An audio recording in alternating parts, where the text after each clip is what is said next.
SSC 26 batch, তোমার syllabus কি শেষ হয়েছে? না, তোমার ব্যাচে ভায়া বা টিচার বা যে কোনো এডটেক প্ল্যাটফর্মে সিলেবাস শেষ করছে কিনা আমি সেটা জানতে চাচ্ছি না। তোমার সিলেবাস কি আসলে শেষ হয়েছে? এই জিনিসটা কিন্তু তোমার একার প্রবলেম না, এটা কিন্তু খুব কমন একটা প্রবলেম যে টিচার আমাদের সিলেবাস শেষ করে ফেলছে কিন্তু আমার আসলে সিলেবাস শেষ হয়নি।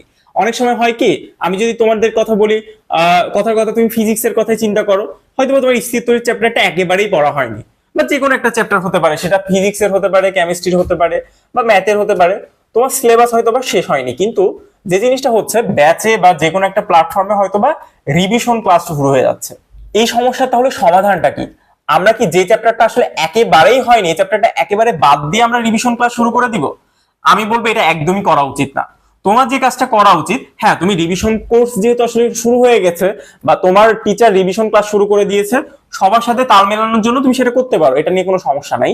তবে তোমার যে চ্যাপ্টারটা একেবারেই হয়নি, আমি বলবো এই চ্যাপ্টারটা অবশ্যই অবশ্যই আগে শেষ করো। তার কারণটা কি? টেস্ট পরীক্ষার পরে তুমি কিন্তু ভাই খুবই প্রেসারে পড়ে যাবা। তার কারণটা কি জানো? তুমি কিন্তু আবার প্রথম থেকে শুরু করে ফেলছো।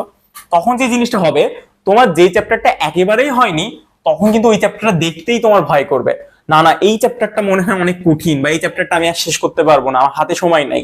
তখন তুমি যে কাজটা করবা, ওই চ্যাপ্টারটা কোনোভাবে স্কিপ করার চেষ্টা করবা, এবং তখন তোমার কাছে মনে হবে এই চ্যাপ্টারটা স্কিপ করলে কি আমি সব সেট অ্যান্সার করতে পারবো। আমি বলছি না তোমার চ্যাপ্টার সবগুলোই কমপ্লিট করতেই হবে, না করলে তুমি এ প্লাস পাবা না। তবে তোমার হাতে কিন্তু যথেষ্ট পরিমাণ সময় আছে। তোমার এখনো টেস্ট পরীক্ষার বাকি, তোমার এসএসসি পরীক্ষার যথেষ্ট সময় তুমি পাচ্ছ, প্রায় 5-6 মাস একটা সময় পাচ্ছ। তোমার যে কাজটা করা উচিত, যে চ্যাপ্টারটা একেবারেই হয়নি এই চ্যাপ্টারটা তুমি একটা আলাদা একটা সময় বের করে আগে চ্যাপ্টারটা একটু শেষ করো, তারপরে তুমি আবার রিভিশন করো। তাহলে দেখবা কি তোমার আসলে তোমার ভিতরে যে প্রেশারটা, এই প্রেশারটা কিন্তু একটু রিলিজ হবে। এবং তুমি যখন আসলে রিভিশনটা দিবা, তখন কিন্তু তোমার জন্য একটু সুবিধা হবে যে তোমার এই চ্যাপ্টার গুলো তো আগে শেষ হয়ে আছে, তুমি রিভিশন দিলে খুব ইজিলি শেষ করতে পারবা। এখন হ্যাঁ, অনেকেই আছো যে ভাইয়া কিছুই তো পড়ি নাই, কিচ্ছু পড়ি নাই, এখন কেন পড়নি, কিভাবে পড়নি তুমি নিজেও জানো না।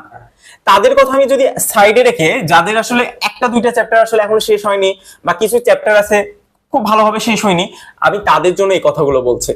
যারা একেবারেই শেষ করতে পারো নাই, একেবারেই পড়তে পারো নাই, তাদের জন্য আমি অন্য কোনো একটা ভিডিওতে কথা বলবো।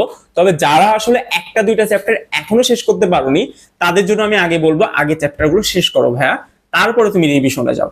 সাথে সাথে তোমরা কিন্তু কমেন্টও আমাদেরকে জানাতে পারো যে তোমাদের কোন চ্যাপ্টারগুলো এখনো হয়নি, বা এই চ্যাপ্টারগুলো একটু কঠিন লাগে। তো বেটারস অফ ফিজিক্সের সাথে থাকো। তোমাদের সবাইকে অসংখ্য ধন্যবাদ।